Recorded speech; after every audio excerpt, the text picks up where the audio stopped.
There is so much goodness in going through the dark. What does it mean to create a prison and then force yourself to live inside of it? Allow yourself to get your heart broken over and over and over again. I think it'll probably end up being one of the most incredible life experiences I've ever had. Welcome to Caught Off Guard. I'm Jessie Zarelli, and this is a show about the moments that hit us out of nowhere and why that's usually where life gets a little interesting. Each episode, we dive into the gut decisions, chaos, intuition, and curveballs that end up rerouting us, often more authentically than any grand plan we had. You'll hear from a range of people who have all been caught off guard in their own way, and how those moments pushed them somewhere they didn't expect but ultimately needed to go. Okay, now let's get started. Hello, and welcome to the first episode. Wow, what a great title I came up with, because talk about being caught off guard. I accidentally uploaded the trailer. So I'm using a hosting site, and I thought I don't actually know what I thought I was doing. I have no idea what I'm doing. Thought I was uploading it to the site, and then I was going to have to schedule it later, but it didn't ask me for a date, and I don't know what I'm doing. I am totally figuring this out like on the fly as I'm doing it. And then later on that day, I opened my podcast app to listen to a podcast, and there was my trailer. So there you go. But honestly, it was better that way because I didn't have the opportunity to overthink everything. I have had a lot of ideas for podcasts over the years. I've wanted to do a podcast since, I don't know, like 2005. Were there even podcasts then? I have no idea. But either way, I was just not really prepared then for the upkeep of it, I think, and I would have talked myself out of it. And I also didn't have any ideas that really stuck. They just weren't quite it.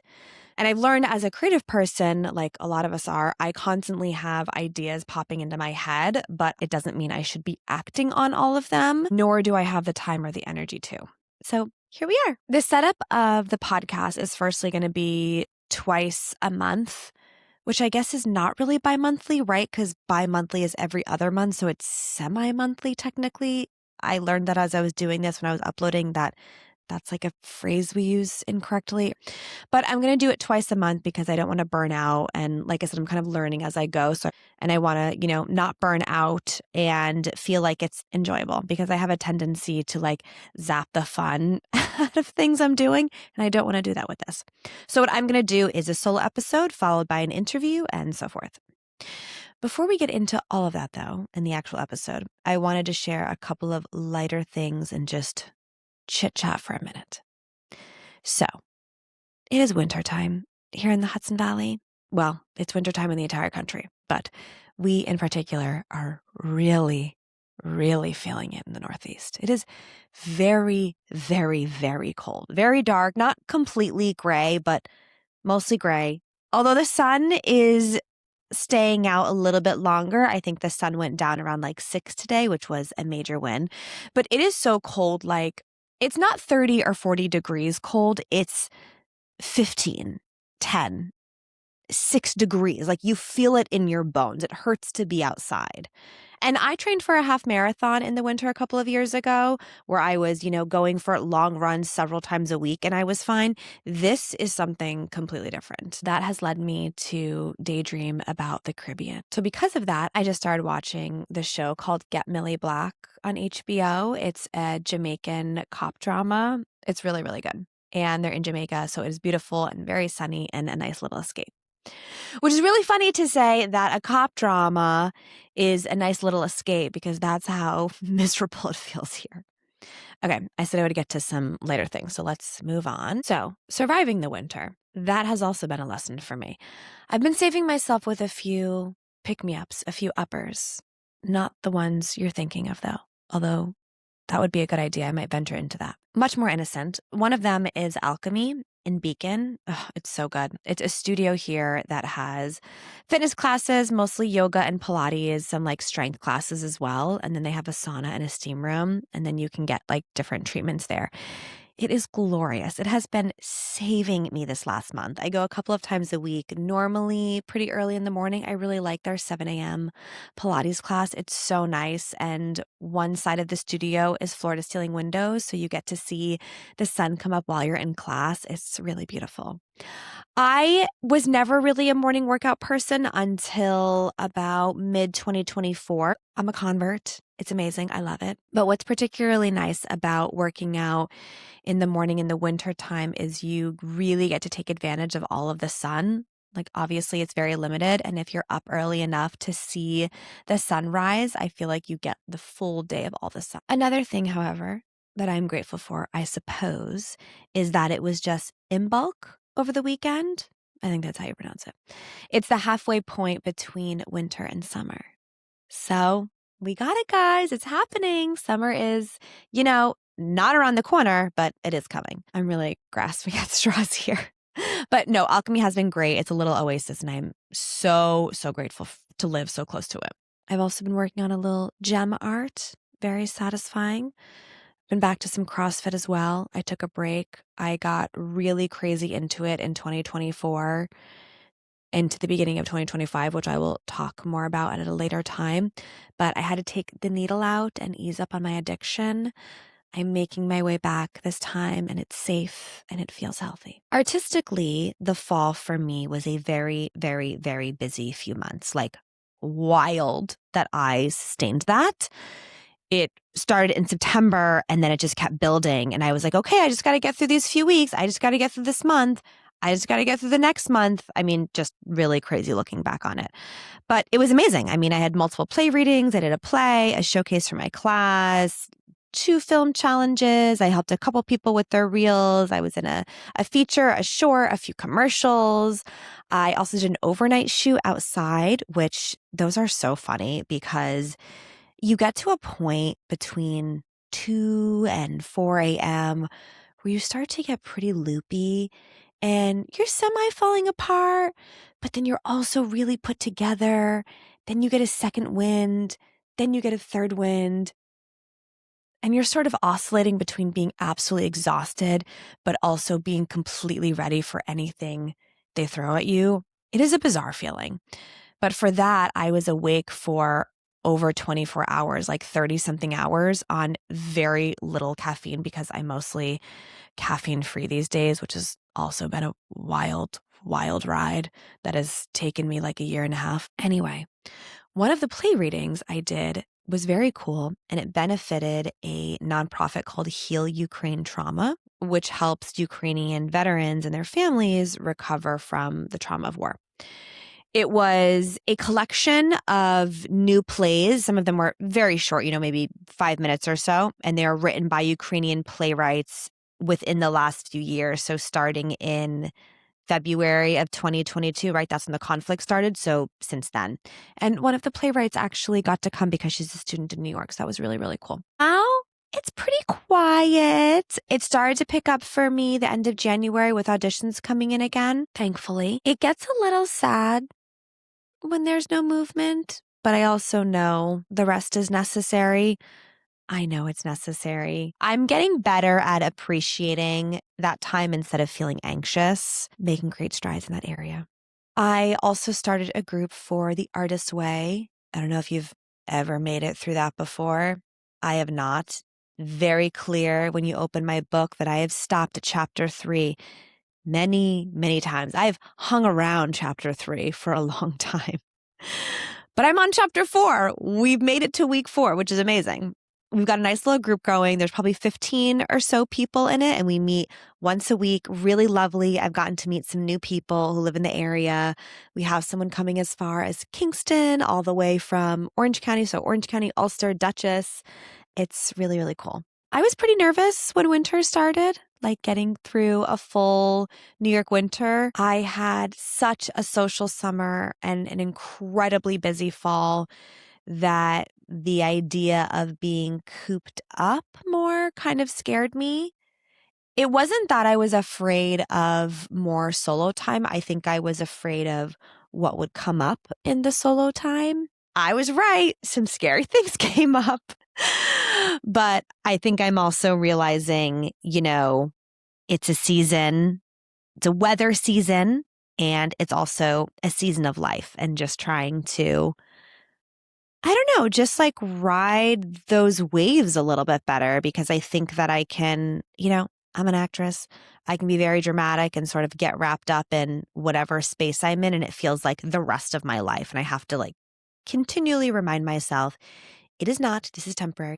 But to share more personally, I would say that I'm going through a lot of transitions in my life. Scaling back even further, it's felt pretty endless the last couple of years. And then since last summer, it has been like, whoa, baby, I am getting hit left and right. And I'm learning how to accept that there's no end in sight necessarily, or there's no place to arrive, that being in a transition is part of life, rather than wanting to wait for all of this to stop so that I can feel okay and I can start living.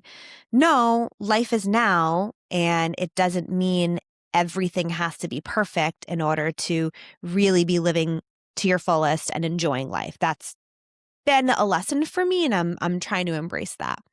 The past couple of weeks in particular have been very intense to me, to the point of feeling really overwhelming and not good. I feel like I've become aware of things that I've never been aware of before, like habits, the origin of some of my challenges, seeing things on a deeper level.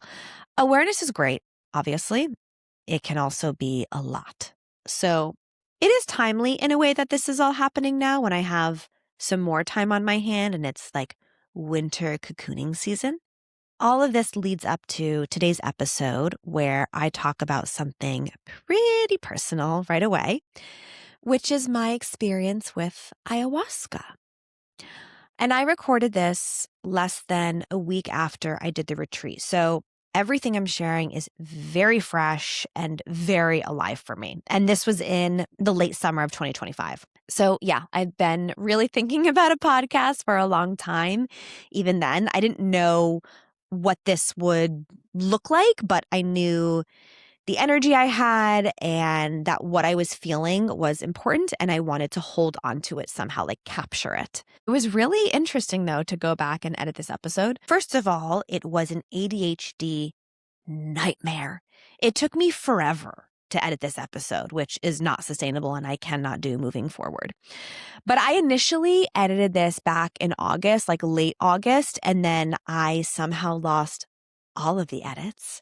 I was able to find the file.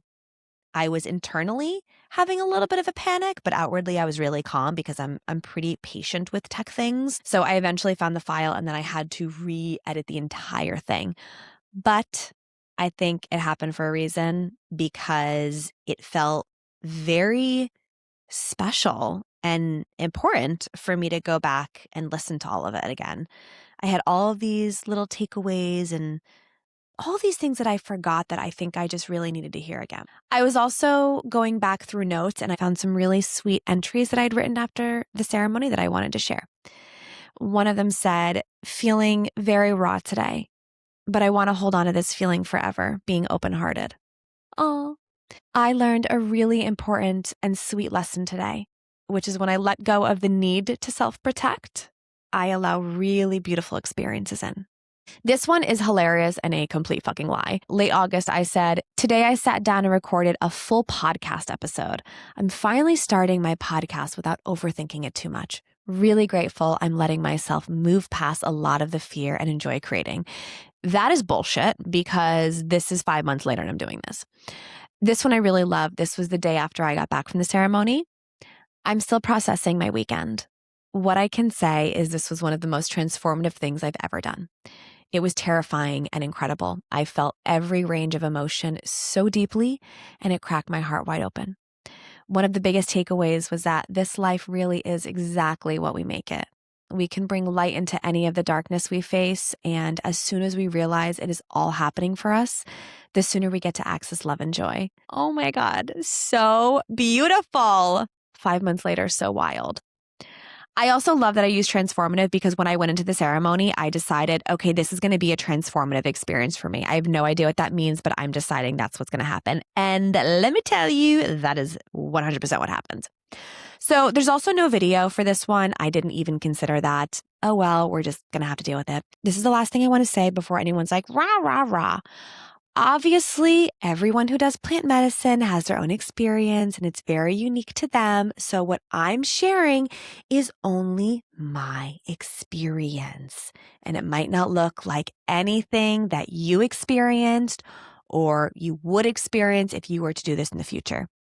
Do your own research, have your own experience. All right, now that I got through that with a major attitude, I hope you enjoy the episode. Ayahuasca is something I discovered about 7 or 8 years ago. One of my friends did it. I remember doing a little bit of research and then meeting more people throughout the years who have done it, but I still thought like, it's not really for me. Then around the pandemic or a little after, like 2021, 2022, I thought, okay, this is definitely something I want to do in my life, but I don't really know when, and it doesn't feel right now. What I've heard from people is you'll know when it's your time. And that's exactly how I felt. The thought just dropped into me one day and I was like, okay, I'm ready to do it. And then I decided, okay, I don't want to spend a ton of time researching this. I want it to be sort of easy to figure out. Right away, I found a place that felt right to me. And I thought, okay, I'll reach out to them next week. And if this goes really well, I'm just going to sign up for it. And that's basically what happened. The dates they had available fit with my calendar, which is honestly half the battle, like just finding the time that works. The price was right, and I got a really good vibe from them. Like the energy was just, it was perfect, and I didn't have to overthink anything. Now, what's so funny about this is over the weekend, I was talking to this woman who purchased a farm a couple of years ago, and she was explaining to me how she didn't really have a background in farming or agriculture. It was like something she really wanted to do. It was a bucket list thing. She wanted to own and run a farm. And she was telling me, I went into this so naive, and I'm a really optimistic person, but I was also really naive, but I'm really glad for that. If I knew then everything I know now, I don't think I would have done it. And I relate to that so much because I'm the same way. I feel like I went into my ayahuasca experience kind of naive, but in a really good way. I didn't want to spend time looking at people's experiences on Reddit threads. I didn't want to watch YouTube videos. I basically just took all the information that the retreat center gave me about how to prepare, and that's all I did. I didn't look up anything else. I talked about it with a couple of people. I met maybe one or two people from when I signed up to when I did it who had done ayahuasca, and they all had amazing things to say. It's going to be amazing. It's going to be transformative, and it's going to be your own. And I really appreciated that. I also essentially signed myself up for a sober summer, which is totally fine. Like I'm not a huge drinker to begin with, so it's not really a big deal. But I also realized that I was essentially agreeing to my summer having, being pretty restrictive diet-wise. The diet is not easy, especially if you're someone who loves to eat out and you love to cook, which I think that fits 99% of people. The diet prep for me, at least, was about 3.5 weeks. That's how far in advance I signed up for it. And it included eliminating red meat, dairy, onion, garlic, anything spicy, anything processed, anything too flavorful, nothing fried, nothing with too much oil, like being very conscious of how much oil you were eating, no sugar. The sweet things that you could eat were like fruit. I think you could have coconut sugar, you could have honey, maple syrup, like those are all your friends. And then they tell you to dial it back on caffeine. I've been mostly weaning myself off caffeine for almost a year at this point, maybe like 10 or 11 months. So it's been a really long process. Clearly, I'm very sensitive to caffeine. That part wasn't actually too difficult for me, but I was feeling tired and I just had to honor that I needed more sleep at times. Instead of going and having like a cup of coffee or some matcha in the afternoon, I'd have to be like, all right, well, I guess I need a nap because I can't keep my eyes open and I have no other choice. The diet, I kind of got used to. I mean, I was pretty much in a flow of what I needed to cook, and I don't eat out too often to begin with, so that part wasn't too difficult. But I stopped having like an excitement about food, which made me sad in a little, in a way. Like it made me sad to not be excited about my food, but it became more about just feeling nourished and giving myself energy. The other thing is being really conscious of what you're taking in: music, TV, film, books, just energy wise. So I took a break from reading the news, which I have mixed feelings about being out of the loop on things I feel like I should know, but I also realized it was really, really important for the experience. And then with TV and film, I didn't watch TV. I saw a couple of movies and I knew what they were about, and I wasn't worried about like those being in my sphere before I went in. But TV was pretty tough, especially like watching something new because I didn't know, like how the show was going to unfold. So there were a couple of things I started and then ended up pausing and decided, I'll come back to them after my experience. I haven't come back yet, but we'll get there. Then the other thing is sex. So they say no sex or basically sexual experiences, interpret that as you will, a week before. They also suggest other things you could do to prep, which are meditating and being in nature every day, which is basically what I do anyway. So that wasn't too much of a challenge. The meditating, I would have to remind myself. And, every now and then, like I would have a day where I wouldn't have that much free time, and I would just have to remind myself, like, okay, you have to prioritize going outside, like going on a walk or on a bike ride, just meandering about, just get out into nature. So anyway, that was the prep. Now, the weekend I decided to do the retreat, there was also a shadow work component to it. And I am so glad I went for that too, because I can't imagine it without it. So the shadow work element to it, basically there were, just to give like a basic rundown, there were 10 of us who were part of the experience, who were, participating in the retreat. And then there were 7 facilitators. And one of the facilitators has a background in doing shadow work. And he had actually worked with someone in our group. He'd worked with her for about a year, and some of the other facilitators he's worked with, and a bunch of people there already knew him. And what he did is he helped us basically get really clear about what our intention was going into the experience. And that's a big part of ayahuasca. It's going in. There are a ton of different types of psychedelics, and sometimes people will do them just to have like an experience. But with ayahuasca, you really do want to go in with having a clear intention. I went in with the intention that I just wanted to have a transformative experience. And not even that I wanted to, I just decided that I was going to have that. For me, and part of the reason why I decided to do ayahuasca is I have spent a lot of the last couple of years focused on the relationship that I was in and my dissatisfaction with it, or things that weren't working.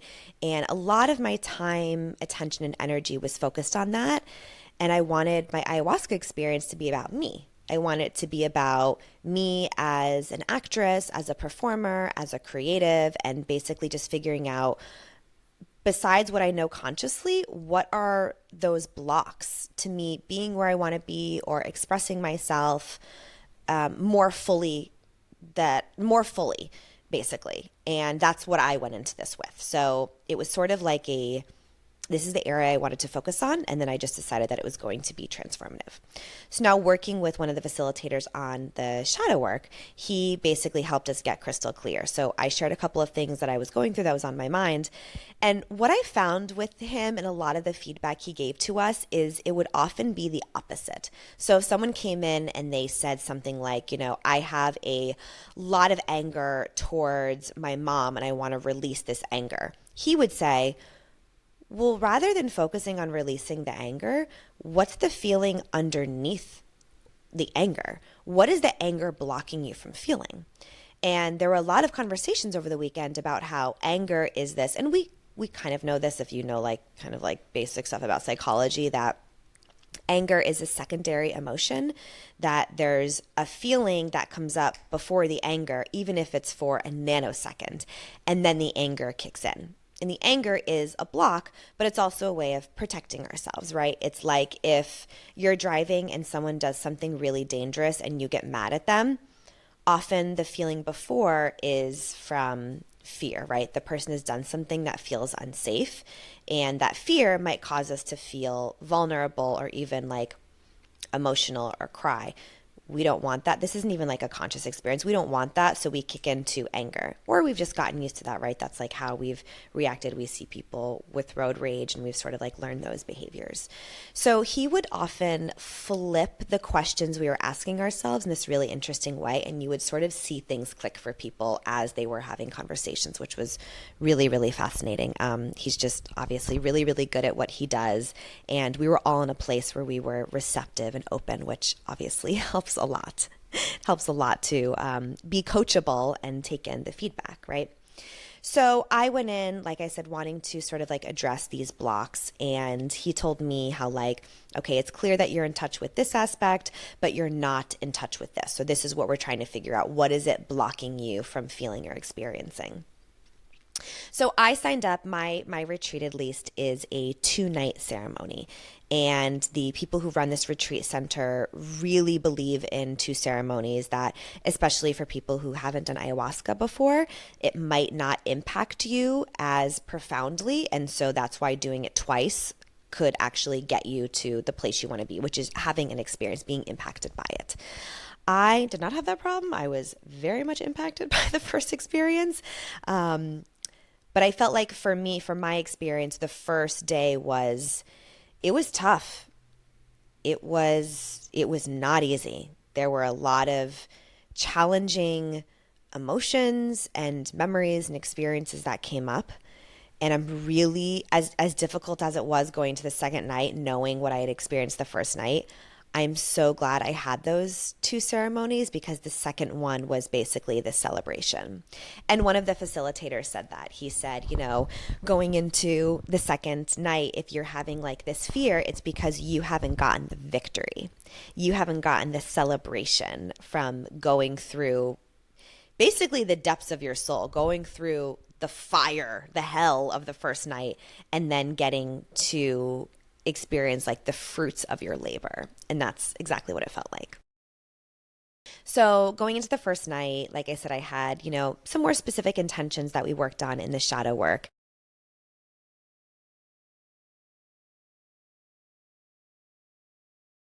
I didn't really know what to expect. I mean, I went into this, like I said, I was pretty naive, like kind of blind. All I knew was I was going to be transformative. That's pretty much all I was hanging on to. Basically, my entire experience, as long as my eyes were closed, I wore my eye mask, which they suggested. But as long as my eyes were closed, I was having these incredible like visions, like these visuals it felt like I was in the most beautiful art museum I'd ever been in. It was like I was walking through this incredible, gorgeous museum. And anytime I turned my head or I kind of lifted my finger or I peered more into a piece of art, it would morph into something else. And it was 3D too. So I would be able to turn and see like a new piece behind me and it would morph into something else. Just the most gorgeous colors of staircases and buildings and flowers and the ocean and mountains and roads and cities, houses. It was incredible. And I remember having this thought of, wow, this is the medicine. This is what the medicine does. And then I realized, no, this is my brain. This is what my brain is like with the medicine. And I started laughing hysterically, which people commented on later. Like, I remember you laughing a lot. I was laughing so hard. I was like rolling off my camping mat, just kind of like in this ball. It was just the most hysterical thing to me, realizing that I went into this experience wanting to connect more with this artistic side of me. And pretty much right away, I had this experience of, oh, I'm the art. I'm creating the art. There's nothing necessarily for me to like go and find. It's right here. It's that I'm searching really far for something that is right here. And the whole evening ended up being kind of, I'm describing it as like meta, which is the best way I can explain it. And then at another point in the night, I'm laying on my camping mat and I'm looking up at the sky. And it was just so beautiful. I think we started around 5-ish, so we got to really see it, the night sky change and the darkness come. And I remember this beautiful branch being like kind of right above my head with all of these leaves, and I don't know what type of tree it was, but the branch was filled out and it was really beautiful, and it was the lowest hanging branch. And I felt like it was sort of my savior during the night because I would look at it a lot for comfort. Like, okay, this branch is still here. When I wanted to ground myself, like, this beautiful branch is still here. And so I'm looking at it at one point, just admiring how beautiful it was and just the temperature, the sky, the trees around me. Like, wow, what a gorgeous night. And like, thank God we got this weather. We're outside. And then I noticed there are other pretty branches sort of built higher into the tree, like the higher branches. And there's another tree close to it, so some of its branches are blocking the branches of the tree that I'm looking at. And I was kind of peering through trying to see like, oh my gosh, I bet there are like other really beautiful branches up there. I'm kind of looking around, I'm like moving my body and trying to see it through the branches. And then it had me thinking about love, which really the whole weekend was about love. The whole weekend was about finding these blocks that block us from love, from loving ourselves, from loving other people, from leading with love. And I was looking at these branches thinking how I have this perfect, beautiful branch right here, but I want to see all of those branches up there that are hard to find. And then I end up finding one. I end up being able to see most of it. And it was pretty, but it wasn't as beautiful as the lowest one that was hanging down over me. And I related it to love, thinking, we have so much love right in front of us. We often have even people that are right here, full of love, ready, willing, wanting to love us. And we're like, you know what? No, this is too easy. And maybe there's something wrong with this. And the thing I want is really far and hard and challenging to get to. And it's going to require me to prove myself because I'm going to have to get myself there. We do this with love all the time where it's right here and we're like, I don't think so. I want that other thing that's hard to get. And then we get that hard other thing and we're like, that actually wasn't as great as that thing or that person or that experience that was waiting for me right there. It had me thinking a lot about challenge and struggle because also at the same time I was working through a lot of different emotions. And when I say working through, I just mean I was basically just open to receiving whatever message had to come through to me. And sometimes it was a heavy, hard, dark, challenging feeling with memories and visions. And that's what I mean by working through it. There were a couple that I felt like dissipated pretty quickly. I let myself feel it. I really mourned for it. I had, whatever purging experience I was having, and then it would leave. And I would think, no, it's supposed to be harder than this. That's too easy. I'm suspicious. And then I end up having a conversation with one of the facilitators about ease and how we are the ones who decide how difficult things are. We're the ones who decide if things are challenging or not. Things just are, right? That's why you could have 5 people go through the same experience, and for a couple of people, it's the most difficult thing they've ever been through, and for the other 3, they don't think much of it. They're like, yeah, this isn't maybe the thing I would choose, but it's not really make or break. It's just one aspect of my life. And that also shows you how everything is perspective. So I really felt into this belief I've carried that things have to be difficult and that things don't get to be easy. And I was having it, sort of like play out itself with these branches or like kind of like things coming up. There were times where I was having, these visions that were kind of scary. And I was trying to go through it on my own. And then I realized, oh my gosh, that's the whole reason there are 7 facilitators here. It's to ask for help. And they told us that, like, we are here for you. And so then I would, if I was going through something that was scarier for me, I would just ask someone to come sit next to me. And I realized like that's available to me at any time, which is bringing some levity into heaviness or bringing lightness into the darkness. And a lot of times they would remind us of that. They would say, I invite you to breathe. I invite you to take a breath. Invite lightness into the darkness. And that came into my second night. The second night I start out feeling kind of nauseous. And because of that, I was telling myself that I couldn't get up and go sit around the fire and dance and sing with everyone, that I was too queasy, I had to lay down. And then I realized that that was the experience I was creating for myself, and I could create a new one. And at one point I had this sort of like scream moment where I just had to get out some rage. And then it came up the second night, and one of the facilitators came over to me and he said, you can choose to be in the same thought loop, or you can get up and dance. You can get up and move your body. And I was like, oh, I want to dance. So I got up and I had like my little bucket with me. because I didn't want to puke on anyone or the fire or myself. And I just sort of treated it like, okay, I'm a little queasy, but I don't have to stop that from doing the thing I want to do. And that ended up being a metaphor for me in a different way of we just have these life challenges that pop up, but they don't have to be excuses or reasons to stop doing the thing we want. If it's something that is just there and it's existing and that's the reality of it, just bring it along for the ride. And so that's what I ended up doing. I was a little queasy, but I still wanted to dance around the fire and sing and listen to the music and be with everyone. It was like I was having these experiences in my head, these emotional experiences, these thoughts and memories, and then also I was applying it in real life. The first night, I also had a lot of sadness come up for me, crying and crying and crying. And I was pretty exhausted from crying and also starting to feel kind of frustrated by it. And one of the facilitators came over to me and I said, I've been crying my whole life and even now I'm crying. And he said, yes, but you have never cried like this. You've spent your whole life pulling the top up and letting some steam out. You've been crying for the situations in your life, but you've never cried for the root issue. And so often all we have to do is feel something one single time, feel it in the depths of our soul and release it. And that blew my mind. And I realized how right he was. Basically, every time I'm upset, I'm not crying for the root issue. I'm crying for the situation. And what I mean by that is you could have the same thing happen to 5 different people and they'll all respond a different way. If we're crying about a relationship that ended, we might be crying about missing them, the sadness, the anger, the fear of being alone, the fear of change.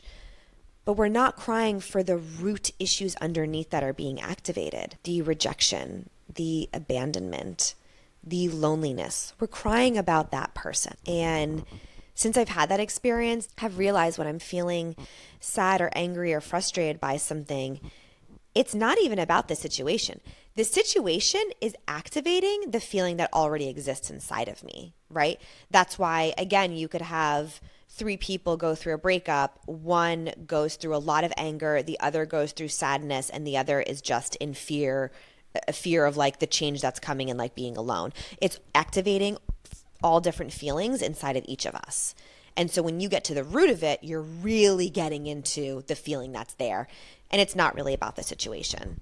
That's why when breakups happen, people will say like, you know, it's not even really about the guy or the girl. It's about something else. So I had a lot of those experiences the first night, which obviously were exhausting to be like crying for the root of all of these issues. It's a lot. It was very, very tiring. I think I slept I've slept a lot since then, but I think I probably slept 8, 9 hours, which I don't usually sleep more than 7 or 7.5 hours. So it's kind of a lot for me. But yeah, it's exhausting.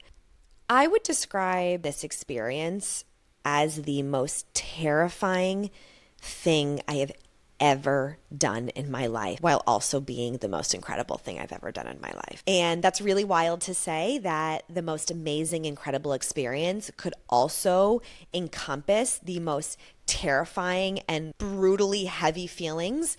But it made me realize how there is so much goodness in going through the dark. I feel like all of these quotes and songs make so much more sense now. How you have to go through it in order to get over it. You have to go through it in order to get to the other side. Like all of that made so much sense for me on a deep level that I've never understood before. Like I'm understanding things in a way I never have before. And going into the nitty gritty, going to the depths of my soul has also given me access to this level of happiness and joy that I've never experienced before. And it is the most incredible feeling. I feel like I have been walking around this is what it feels like to be on cloud 9. Not falling, yes, falling in love with someone else is also amazing. And I've had those experiences, but this level of joy that I'm feeling is unlike anything I've ever experienced before. And I also realized how we spend so much time being so afraid of the heavy feelings. We spend so much time trying to avoid, but the avoidance is where the heaviness comes from. Allowing yourself to sob on the floor to, become a puddle of mud, of crumbling mud, crying about something really, really heavy that's inside of you is so much easier than avoiding that for like 16 years, which is what we do. We avoid so many of these heavy feelings. And I'm part of this. We're distracting ourselves with like food, love, sex, drinking, our phones, TV, being around people all the time, like exercise, like whatever it is. It can be, good, quote unquote, good and bad, but there's still distractions from the feelings that are underneath. I think a lot of times it's sadness, rage, loneliness, which is sadness. But that's what we're avoiding feeling. And it's not going away. It's like this little thing we're just carrying around in our pockets with us everywhere we go. And because I've had this experience, now I can look back at how I was before, like all of the things I was avoiding feeling, and realizing, my God, there is so much more sadness in the avoiding than in the feeling. The feeling is not actually scary. It's just that we've been taught to not feel these things. Oh, don't feel sad. Don't be angry. Don't cry. And now I'm like, no. You should feel those things. You should definitely feel those things. Otherwise, you're carrying it with you into every life experience you have. Not just, and we talk about this a lot, in a wider sense, we talk about how if you don't clear out the energy, for example, of a past relationship, you carry it with you into your next relationship, which we know that, right? It's like you're carrying the baggage or the wounds of someone else into a new relationship.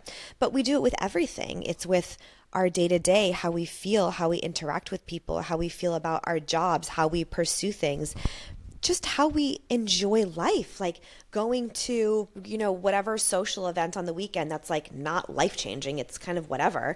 And we either go into it with feeling so much joy and appreciation and gratitude, or we go into it with a bad attitude, complaining about things, finding things to pick apart. Like, this is us shaping our experiences, right? So it had me thinking about that a lot too, like the way we complain about things or find gratitude. It's our life. If you want to complain about everything in your life, the food isn't good enough, they're not fun enough, there was traffic, it was hard to find parking, why are we at this table, why is our server like this movie wasn't good, the flight was like this, the hotel wasn't that nice. If you want to spend your life doing that, like, by all means, everyone should live their life however they want to live, but it's also your life. That's the thing that like blew me open, where I was thinking about, like, if I'm constantly complaining about stuff, I'm complaining about my life, and I'm spending my life feeling like things are like like mediocre. Why would I choose to do that? Like, yes, obviously, like, not every meal you have is going to be amazing, but it takes the same amount of energy to find things you don't like about something as it does to find things you do like about it. Another thing that came up for me was this idea of bravery. I'm told by a lot of people in my life I'm brave, but I don't really feel it, and sometimes I'm confused by it. And so I was talking to one of the facilitators, and I was saying how I didn't feel brave, that every time I do something hard, really hard, I'm so scared. And sometimes I'm crying about it, and I'm in my head about it, these crazy mental gymnastics. I exhaust myself, but I do it, but like, I'm terrified. And he goes, that's what bravery is. That's what bravery is at its core. It's being afraid and doing it anyway. That's why you don't have to be brave to go to the grocery store, right? You're not afraid to go to the grocery store, but you do have to be brave to do other things. You're afraid and you're brave doing it. And so I looked up, okay, like, what is the actual definition of bravery? And I found, this was like the AI overview suggestion from one of the dictionary definitions. It said bravery at its core means having the courage to face difficult or frightening situations despite feeling fear. It's not the absence of fear, but rather the willingness to act in spite of it. The reason I was thinking about bravery was because this is the bravest thing I've ever done. And I was sitting there the first night looking around at everyone who is having a really intense emotional experience. People are purging in all sorts of ways. And like I said, we did this shadow work before. So we opened up about a lot of the challenges and the pain in our lives. And I was looking around thinking, oh my God, this is the bravest group of people I've ever been around. Like, we signed up to do this not once, but twice. We signed up to do this twice. We are so brave. And then I realized, oh, I'm brave too. Yeah, I was pretty naive going into this, but like, I'm terrified and I'm doing it. Apparently coming back tomorrow to do it. Although I did spend some time figuring out how I could escape. And they told us that after the first night, you might want to figure out how you can get out of here. And I had a bunch of plans. They're pretty good, and I probably could have done it, to be honest, but I decided not to. I decided to be brave and just roll with it. Another thing that came up for me the second night was, after spending time in my art museum the first night, one of the facilitators suggested to me, try and spend more time in your art museum and see what comes up from it. And of course, I was happy to be there because it's the most beautiful art museum in the world, and I'm really sorry you won't get a ticket to it. Although maybe I'll start making some art inspired by it. So the second night, I wanted to have more experiences that were connected to acting and performing. And although the 3D art, the museum I was in for my first night was so beautiful, and it's this thing I feel like I can always tap into, I wanted to experience a museum of performative art.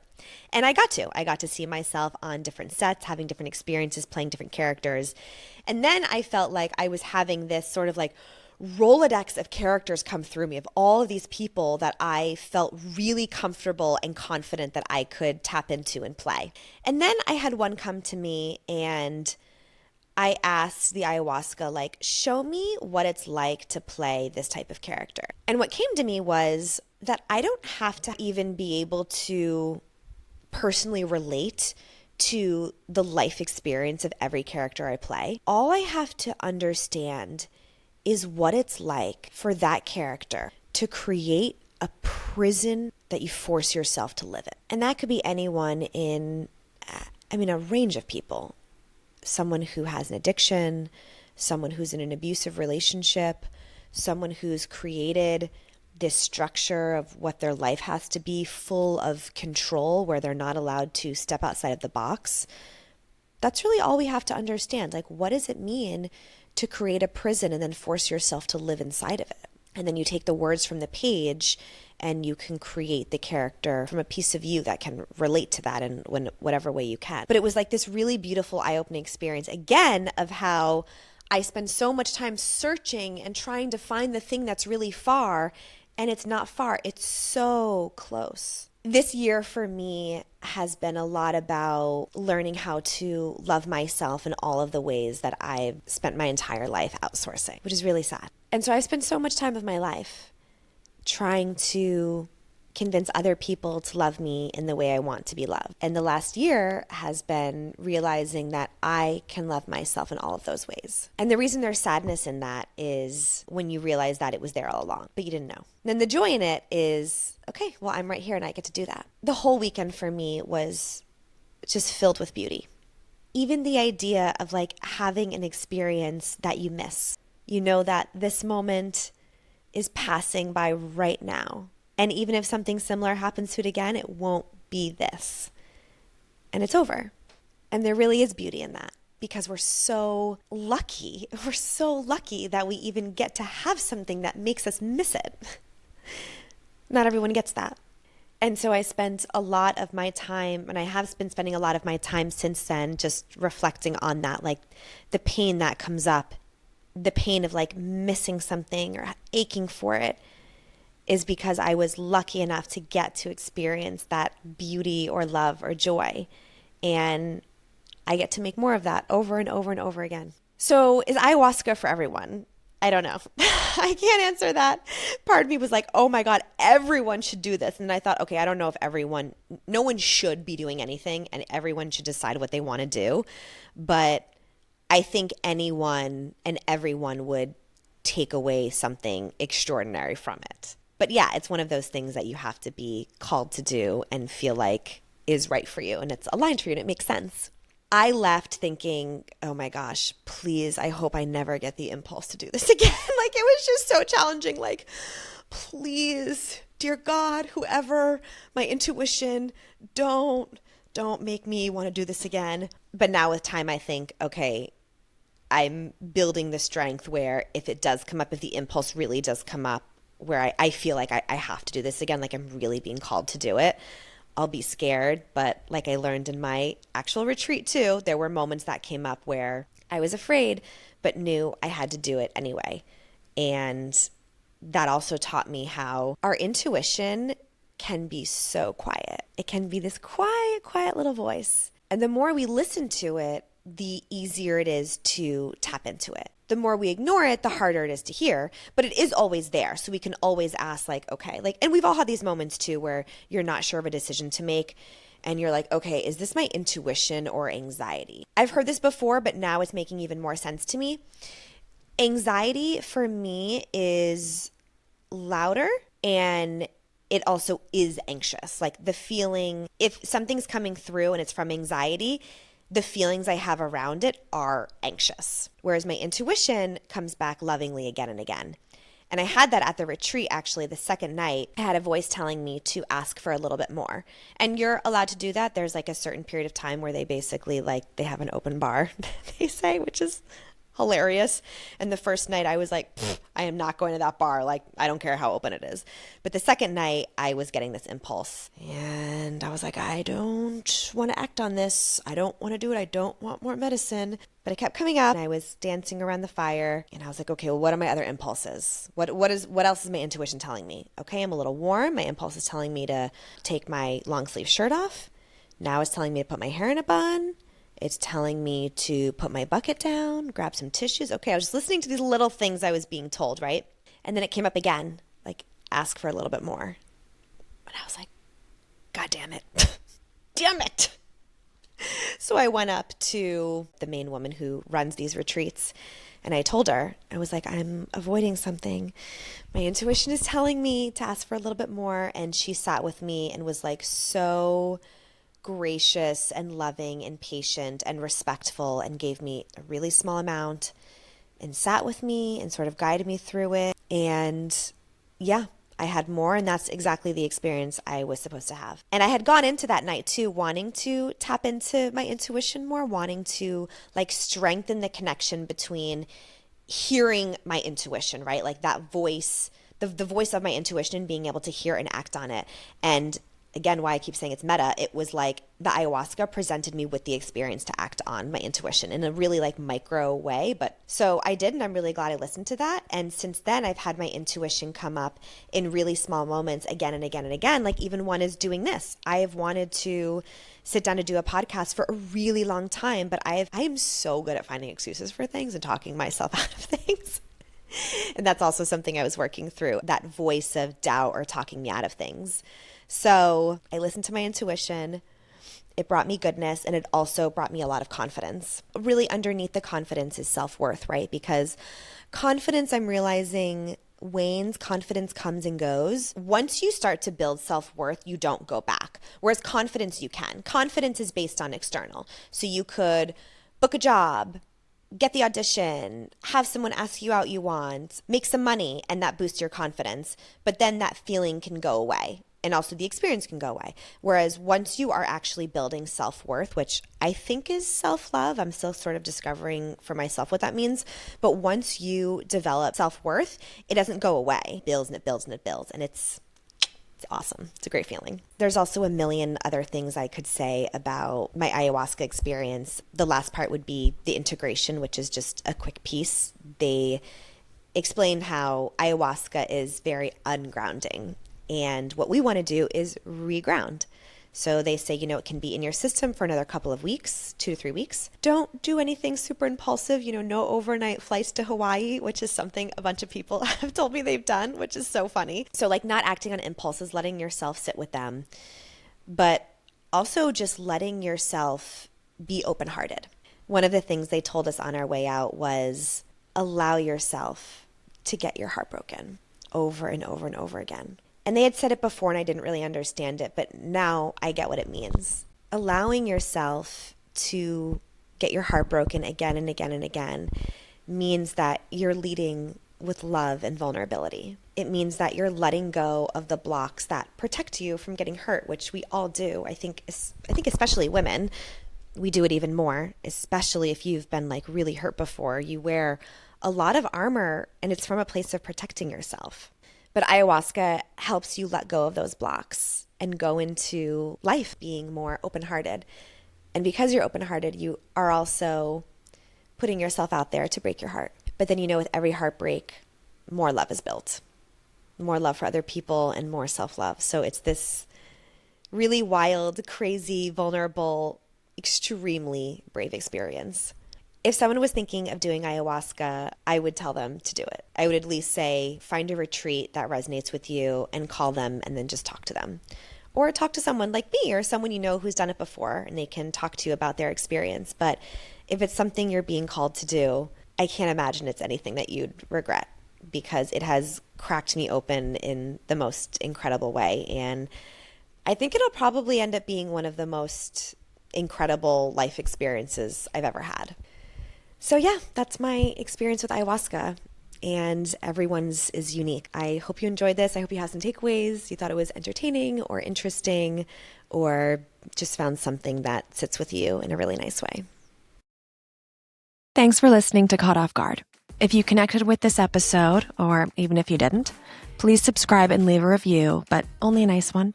It'll really help more people find the show. You can find us on Instagram at Caught Off Guard Pod. See you next time.